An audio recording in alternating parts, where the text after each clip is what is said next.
প্রতিচ্ছবি। বয়সটা তখন ১৪ কিংবা ১৬, কিশোর কিংবা যুবক যেটাই বলো। রোজ রাত একরাশি ভাবনা ঘিরে ভেবেছি আর রেখেছি।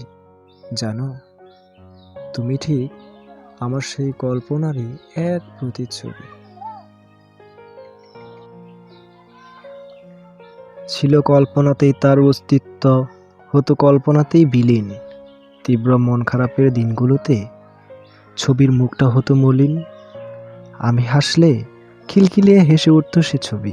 জানো, তুমি ঠিক সেই কল্পনারই এক প্রতিচ্ছবি। সূর্য ডুবে যখন নেমে আসতো আঁধার, হতো নিঝুম একটা রাত। আকাশে থাকতো না তারা, থাকতো না কোনো চাঁদ।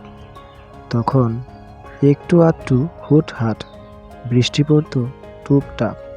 টিনের চালে বৃষ্টির শব্দ কি দারুণ শুনতাম চুপচাপ। ঠিক তখন কল্পনাটা আসতো চলে, আমি ভেঙে চুরে দিতাম বলে। সারাদিন মনে জমানো কথা আস্তে আস্তে বলে যেতাম সবই। জানো, তুমি ঠিক সেই কল্পনারই এক প্রতিচ্ছবি। যখন তোমাকে দেখলাম শূন্যে মিলিয়ে গেল যত্নে আঁকা সেই ছবি। জানো, তুমি ঠিক সেই কল্পনারই এক প্রতিচ্ছবি।